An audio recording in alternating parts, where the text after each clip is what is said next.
being a parent is the biggest, most craziest and roller coastery type of school you will ever go through, right? Your partner is your biggest teacher. Our children are here to really guide us in our growth. We shape them, we influence them, but if we really take a step back, they're really here to show us where the work needs to be done. Growing up, when we are children, we search for two main emotions, right? I want to be loved and I want to be safe. What do you recommend to couples to continue kind of staying centered with the chaos of the family life? There's 3 stages of parenting that affects your child, but affects you as an individual and as a couple. And the 3 stages of parenting are director, supervisor, and consultant. It's hard for couples to have this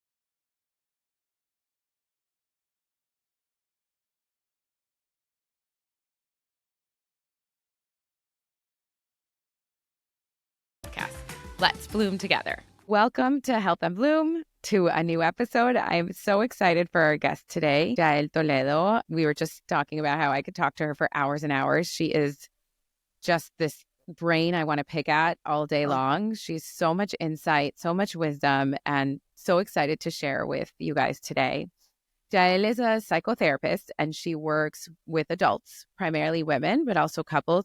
And what's really cool is her specialty, which is really identity formation, which I find so fascinating because, gosh, like, who the hell are we? I think we're asking. That feels like kind, right? Who the F are we? Who the hell is like being, that's being kind. I feel like we don't know who we are a lot of times. And then we also don't know how to come back to ourselves because we don't know who we are. And with all the changes that we have in life, the steps we take, if we get married, if we get into a relationship, if we have kids, like, it just goes adding all these layers to who we are. But also I feel like it kind of makes us lost, no? Oh my God. I have the chills just from hearing you speak because, by the way, I just love talking to you all day. Really, I admire your work so much. But it's interesting because I was preparing for this podcast this morning and I was reading the title of your podcast, right? Help Them Bloom. Yeah. But today we're going to help the parents bloom. Yeah. Not the kids. Yeah. Bloom, well, this right? is the idea. It's really actually to help.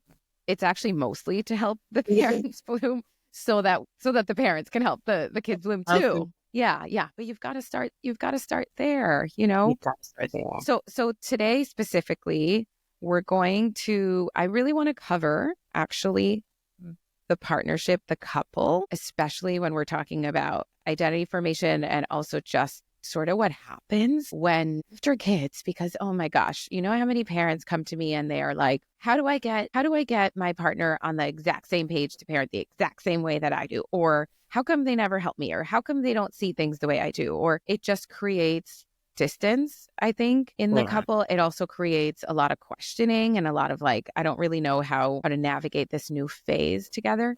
And I would love to dive into that with you. I know that's some of the work you do.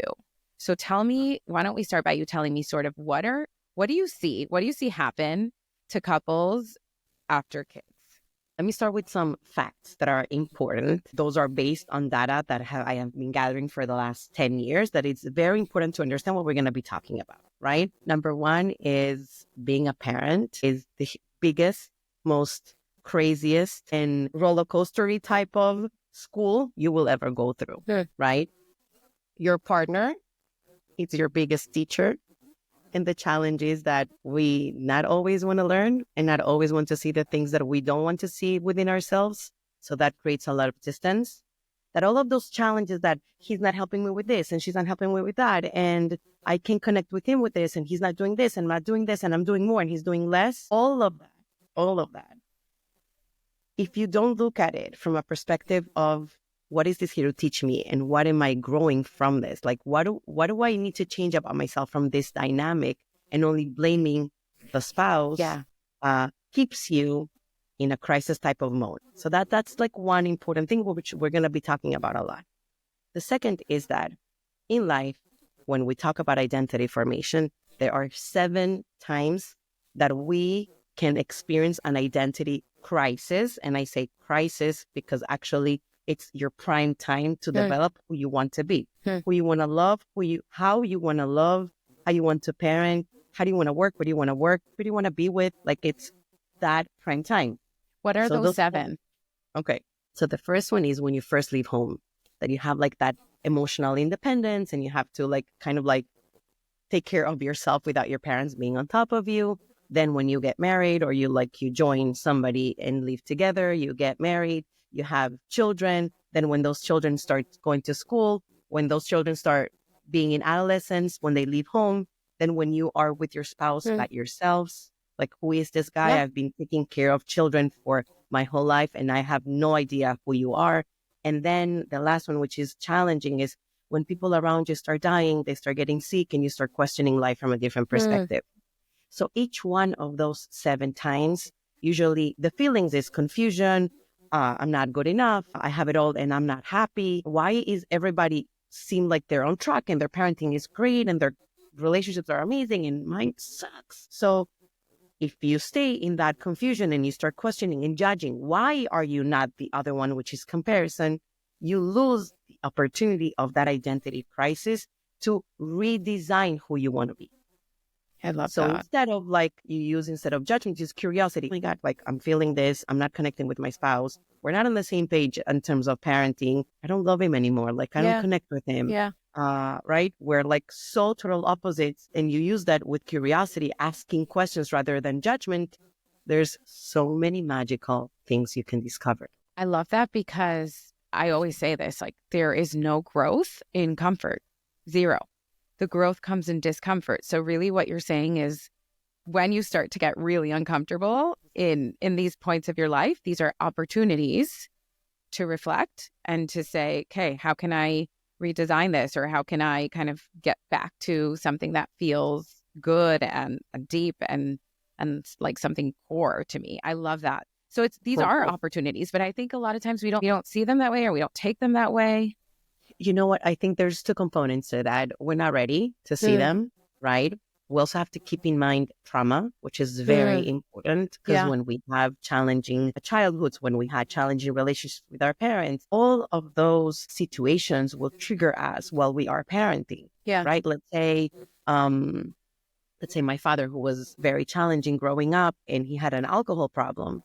Now my children are in the age where they're starting to explore drinking and explore alcohol. And my triggers are like through the roof. Yeah. And I'm like, one day, one of my kids came into the door. I'm sorry, my dog is barking. They came into my house and they started laughing. And I thought he was drunk. And like strong, and I lost got it. so activated. My trauma, exactly. My trauma kind of like popped up. And my husband looked like, are you freaking crazy? What's going on with you? And he was just laughing with his friends, having fun.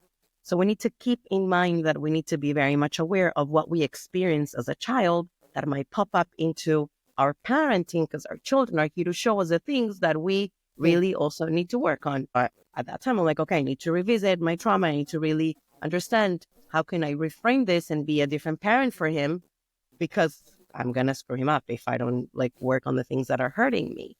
I love that you're bringing up. Okay, so this is the perspective I work with all the time, which is our children. I work a lot from the perspective of the child. And so our children are here to really guide us in our growth, right? Rather than us really, yes, we shape them, we influence them, but if we really take a step back, they're really here to show us where the work needs to be done and to guide us in our growth. I love that you're actually coming in with the perspective of so does your partner, because I really see this a lot from the child, but so does your partner. So talk more about that. You're here to learn from them in a lot of these aspects instead of just judging or criticizing. It's approaching it with curiosity. So imagine, let's say that situation, right? We're sitting on the couch, Saturday night, right? We're sitting on the couch, me and my husband. My child comes in, he's laughing with his friends. I start freaking out thinking, right? My radar said there's something off, right? Which is really off because my radar is hypersensitive to danger and to problems that are really not there right now because of what I experienced. So I start hyperventilating. I start getting very nervous and I start pushing my husband. Go, check, check, check. You have to go see him, check, check. And he's looking at me like, what is wrong with you, right? He had those choices at that moment. He could say, shut up, you're crazy. What are you doing? Like, I'm not doing anything. Or he said, let me regulate. Right? Let me take a deep breath and let me go check. So she is calmer. So he goes, checks, comes back and says, hey, he's okay. Everything is okay. But what's going on with you? So now it's the tricky part because now I need to be vulnerable and say, I thought I felt something that wasn't real. And that's so scary because he can think 20,000 things of me. Like, what's going on? What's her state of mind? Why is she like that? What is she, right? But there's a lot of this vulnerability of conversation where I said, thank you for stepping up. I needed your support. I can't do it by myself. But instead of we fall into the traps of shame where we try to come up and be brave and no, nothing is going on. I'm okay. And then we put this Right. We get all defensive too. Defensive. So those vulnerable moments of conversation. So what was my learning there? I needed to ask for help, right? And I needed to be like explaining to him what I truly felt. And he needed to kind of like, okay, let me not judge her and like attack her. Let me step up and go, even though I disagree with what she's telling me to do. Yeah. Yeah. So there's, Yeah. That's so vulnerability in a relationship. We know this from Brene Brown. Like it really is. It is the foundation of connection. Like it is. I feel like couples have such a hard time going there. Why do you think it's so hard? Do you think it's like, is it ego? Is it like we're just always kind of, we're scared that the other person isn't going to support us? Like, what is it? I think that is 1,000% valid, but I think there's two other points that are important. One of them is limiting beliefs, right? If we grew up in an environment where you need to be strong and tough, can show what you truly feel, and you can't ask for help because that means you're weak, right? So then we continue fulfilling those limiting beliefs that, by the way, those are limiting beliefs that are not even yours. You're like just borrowing them from what you heard growing up. And I encourage from the work with couples is let's understand what is the foundation of your reactions. But second of all is, and you know this better than me too, is that growing up when we are children, we search for two main emotions, right? I want to be loved and I want to be safe. And what do I do growing up as a child to be loved and to belong and to be admired? And what do I do to feel safe and that they're going to take care of me and my needs are going to be taken care of? What do I do to gain those two emotions? And all those mechanisms of defense that I did in order to get that when I was a child, I bring that into my relationships. But what happens is that we are not 3, we are not 4, and we're not 10, 40 or 30 or 20 something in a relationship where I don't need to be searching for love in that way or feeling safe in that way.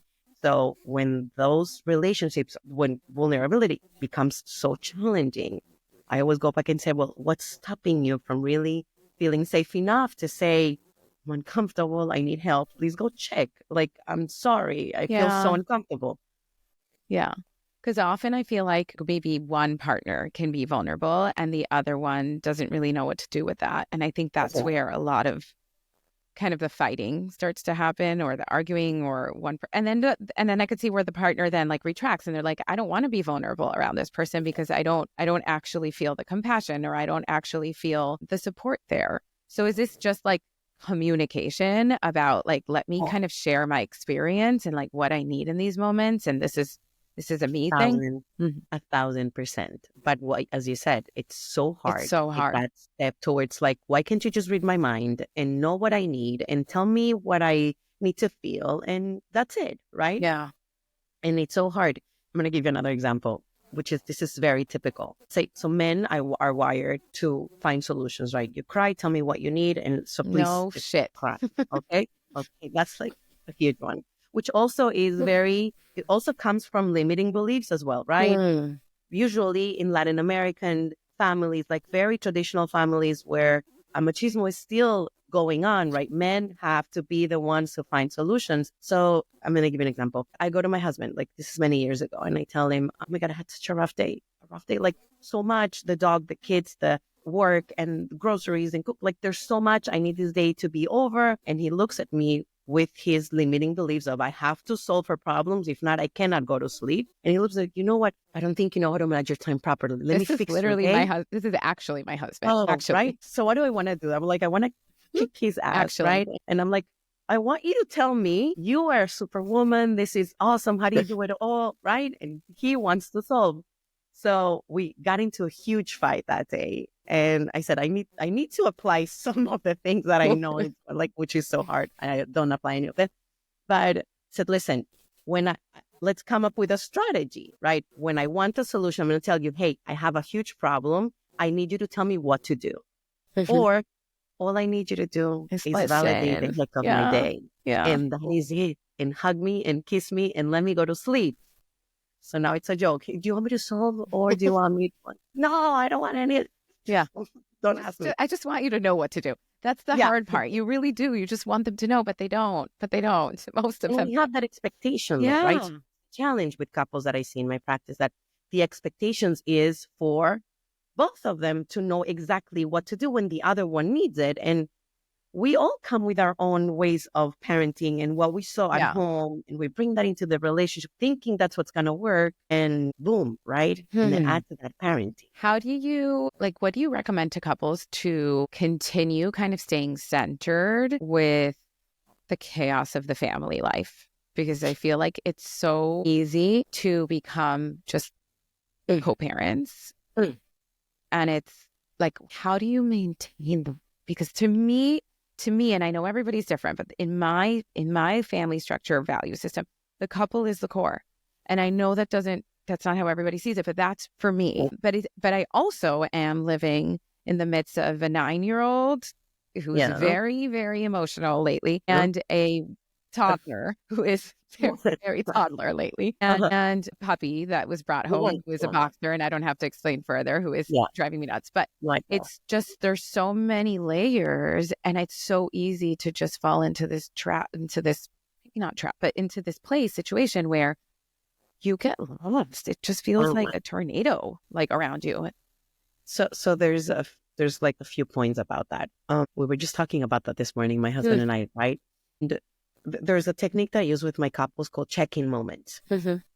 So you set up throughout the day a check-in point, not to talk about whether you brought this, you picked this one up, you paid that bill. No, not it's the more logistics. How are you? How are you? I love you. What do you need? Or is there anything that you need? Check-in point. So let's say we have one at 10.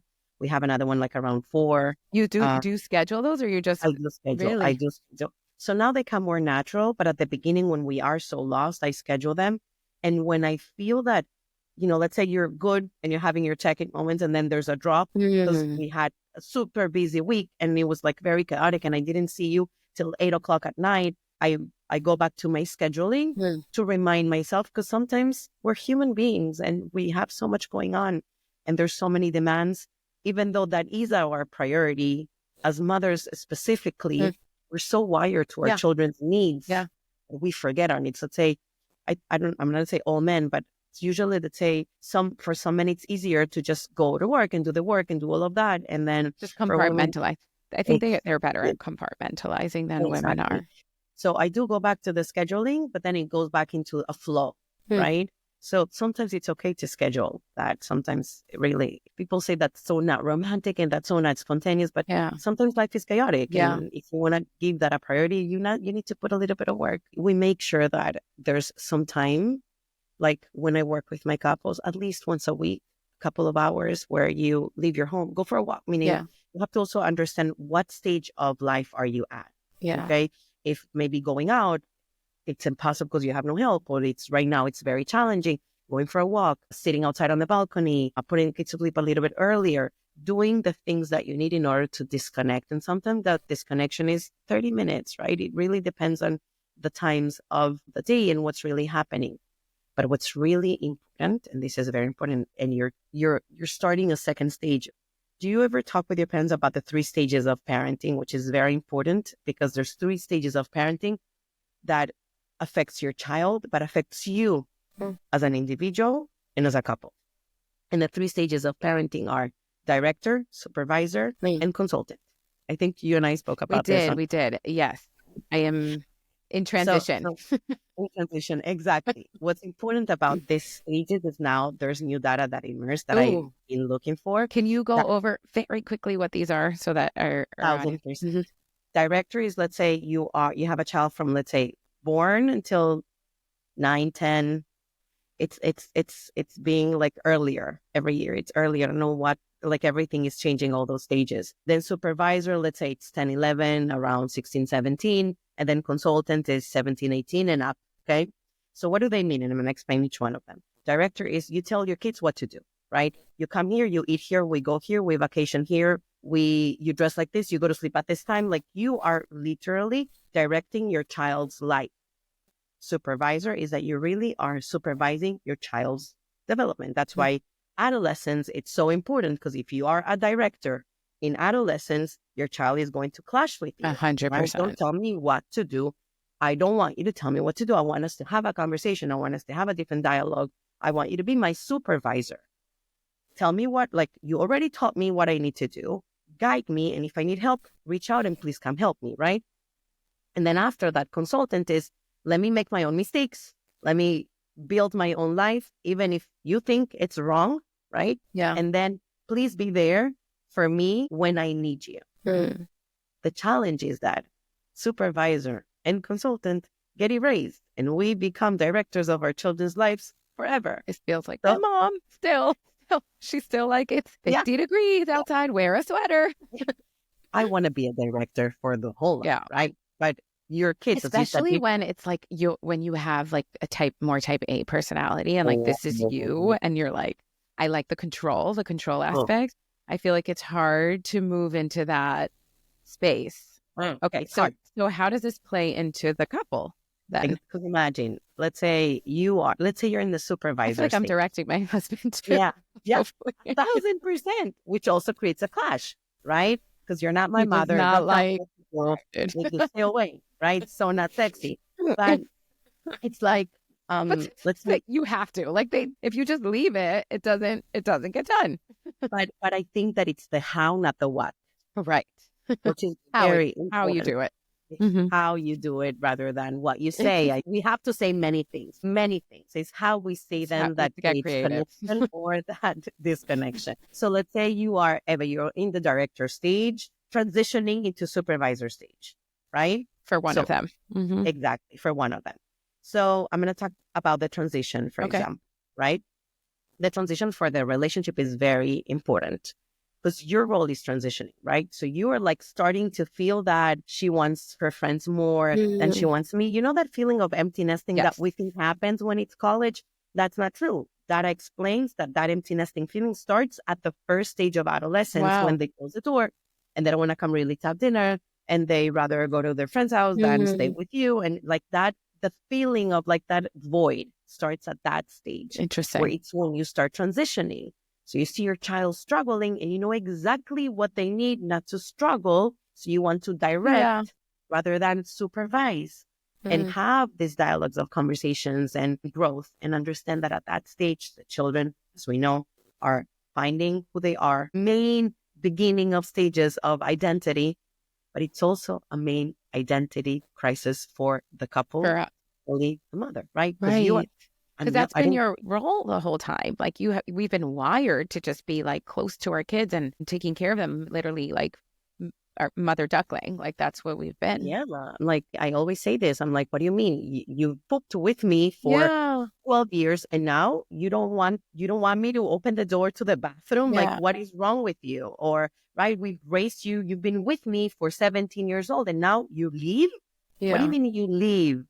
Right? But they leave so you can redesign who you want to be and have a second chance in life. So when we start looking at these transitions with hope, and it's like, okay, now your daughter is transitioning into a supervisor, which she's going to need you a bit less.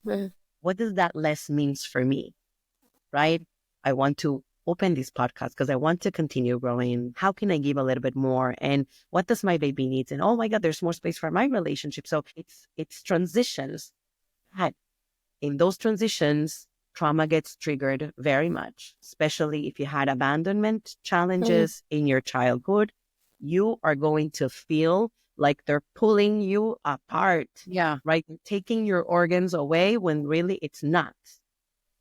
Right? So it's important to identify that when those transitions are transitions that you really can bear and it's too much, it really goes, probably it is too much and something else is going on. And that's when I say, please ask for help. Don't go through this alone. It's too much. It's very challenging.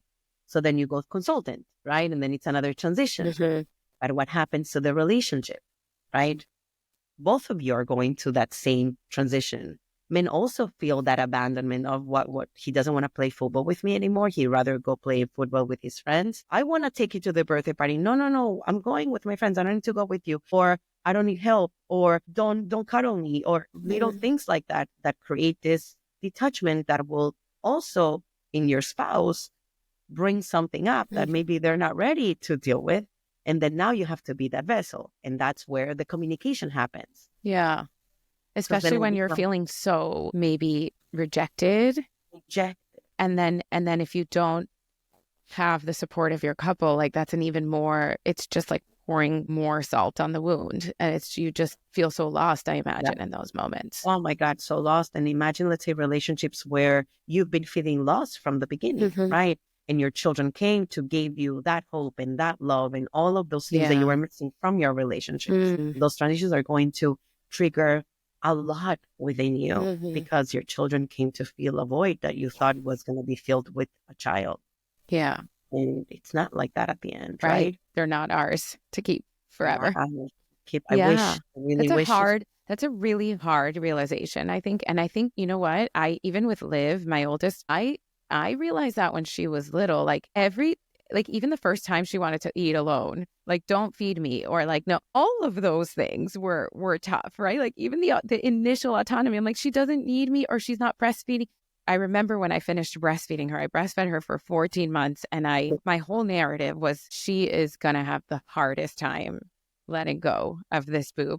I'm going to tell you something. That night that I weaned her, I was like, nope, tonight you're going to drink from, your sippy cup. And she literally was like, okay, and walked away. And it's like, the same thing happened when I dropped her off for the first day at school. I was like, she's going to have such a hard time. She literally waved, turned around, didn't shed one tear. And I stood outside of the classroom, like almost in fetal position, hysterically crying about how okay she was without me. So it's this idea, this narrative also that we carry, that they're just going to need us in a certain way forever.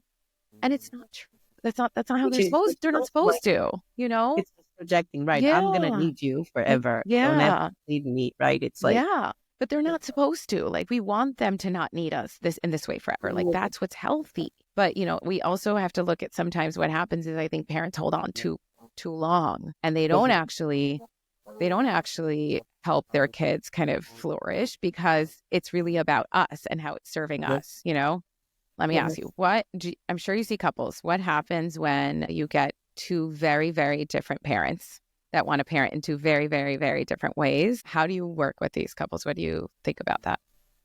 Okay. So actually there was a brilliant research that they took a huge warehouse and put mothers inside that warehouse, right? And they wanted to see how they would interact and teach and discipline and raise their children. Then they would take their mothers out and put the fathers in, right? And showed two different types of, like, the mother was very, let's say, educational in songs and sings and the ABCs and that would like throw them up and very unstructured. Like rough play and all of that. Exactly. And the results of that were that a child needs both types of parenting. Like, if there was only structure and learning and this, you would like create a robot, right? But then if you have a little bit of unstructure, a little bit of flexibility, and you create like this merge of both worlds for one child. That's very beautiful in a research environment, right? When you come home and it's when there are those challenges with raising a child, I always go back to evaluate a few things, right? First of all, how were their childhoods? What happened? What did they learn? What was important for them, right? How did they deal with fear? What were their expectations? What are their expectations for their children? And then we start working together on creating a new language. I tell them, like, let's say you come speaking Hebrew and she comes speaking Spanish, and then we come up with a new language together, because raising a child, it's a journey. Nobody even knows how. There's 20,000 books and there's 20,000 ways of raising a child, but really it's something that is very personal. You need to bring in what you want and what's important for you and what your spouses is important, and then merge them together. That work is not easy, because there's a lot of things involved, right? Trauma triggers, fear, expectation. Talk to me about the fear. I'm interested in that. So why do you ask? Tell us more about that when you ask couples. Okay, I'm going to give you an example, right? Let's say there's 5 of us on a plane, and there's turbulence on that plane, right? And 5 of us would react differently. One would cry, one would be very mad, the other one would be laughing, the other one would be screaming, and the other one would be very quiet, right? We react to fear in many different ways, right? And fear plays a big component in parenting, because if you're afraid of, I don't know, disappointing your parents, not having a child who's extremely smart, or meeting expectations that are not even yours, are external expectations. So you come with your expectations, your spouse comes with their expectations for this poor child that has to meet all of our expectations, when it's exactly the opposite, right? I always share this, that when we do parenting, we are a car that we open the door for those kids to hop on that car, right? And we drive them where they tell you to drive, right? No, stop right here. I want to try this. Okay, I'll wait right here. You go try that and then come back inside, and then you continue going, right? So it's more about understanding that when we are parenting from fear, we create limitations, rigidness, frustrations. But when we parent from love and peace, we create flexibility, we create possibilities, we create a space for us to join. And there's stages too, right? There might be a stage where you guys are super in tune, and let's say when you first have a child, right? You have this vision of this, I wanna breastfeed. And what happens if your spouse is like, why are you breastfeeding for so long? Like, I want you back. Like, where are you? Where are we? So do you have a conversation where you really feel that breastfeeding for that long is that important? So then you start polarizing yourselves in terms of this. The effects are control and distancing, and I'm gonna be mad at you for things that are not really relevant, because I'm so frustrated within myself that I can't even tell you what to do, because it's your child and it's your body, and I can't, right? So there's so many conversations where at that moment you said, I feel lonely, I don't feel that we connect, I miss you. How can we go about this differently? Which is the vulnerability piece, that it's so hard when you are parenting from two perspectives, like from two different perspectives. Like, you have to really peel all the layers of the onion to get to that feeling, which is usually like a little bit of a hurt feeling, right? A loneliness, a hurt feeling, a rejection. Or fear, right? I'm afraid. Fear, it's so true what you're saying. Yeah. And the different I love that, because it's so true. The different reactions to fear totally plays into, like, as you're saying that, I'm literally thinking about me and my husband and how we have completely different reactions to fear. And so he thinks I'm always dramatic, and I think he doesn't care, right? Because he doesn't react to fear. And so this really plays into, I have a very vivid memory even with Liv. So he was just, at that point we weren't married, he was my boyfriend, but when she fell and cut her whole chin open, and on the way to the hospital, he argued with me the whole way that she did not need to go to the hospital. And even when the doctor was stitching her, he argued, he was like, this is just cosmetic. Like, she doesn't need all of this. She'll be fine.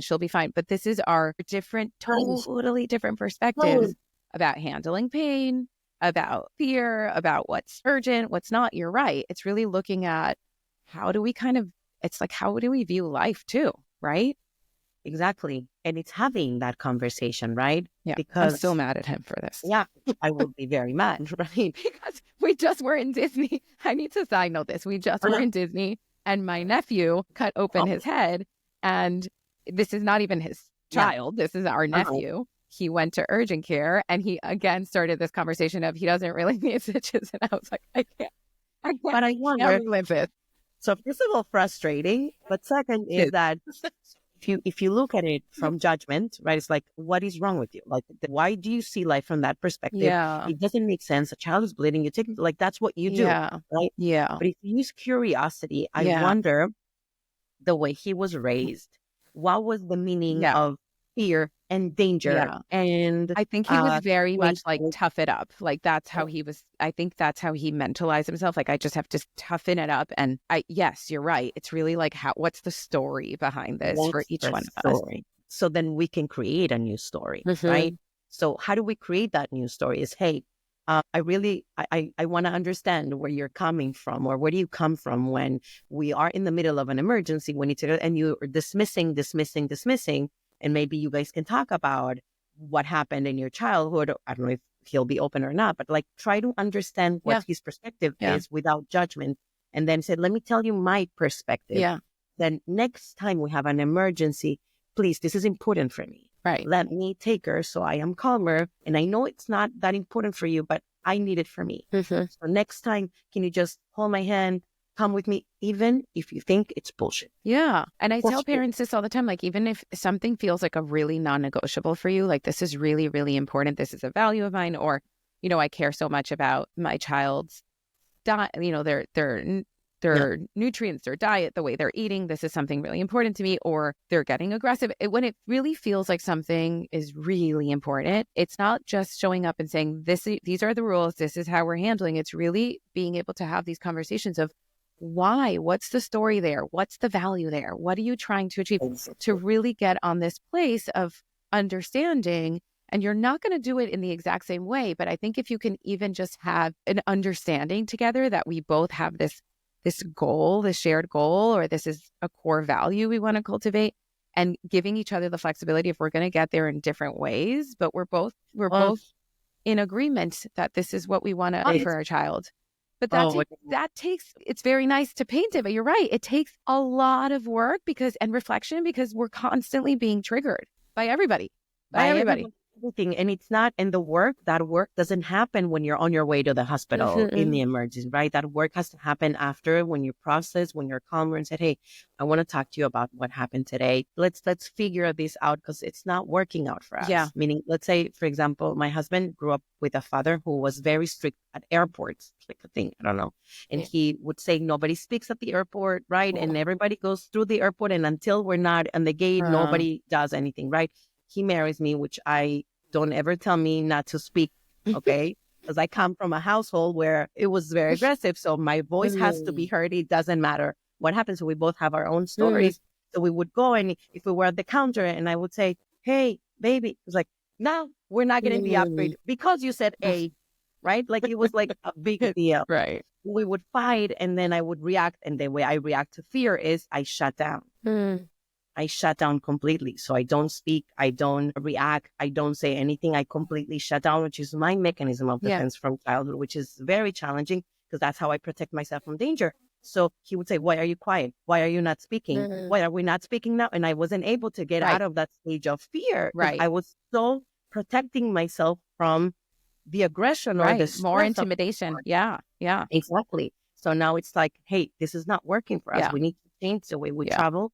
And let's understand. So until he realized that it came from his father, that he's just repeating patterns. So it takes time. Yeah. But I wanted to kill him every time. I know. And I think you're bringing up a really good point, which is I think that most things aren't actually so urgent. Like they're not going to be fixed in that, unless, you know, again, my child's bleeding. That's pretty urgent. We need to fix it right now. But most things, like what you're saying, we can come back to. We can come back and talk about these things and say these patterns aren't working, or I'm noticing this, but we have this feeling like it needs to be fixed right now. And usually we're so charged emotionally that that's not going to go anywhere productive, you know? But you know what? It's important also to say that, like, to have some compassion, that even though you and I are speaking about these strategies, which for us become like more natural because of our work, it's hard. It's hard for couples to have these challenging relationships, to have to ask for love, to have to ask for compassion, to have to ask for understanding. And it is not easy. No. And I have to tell you, I know this even from experience, because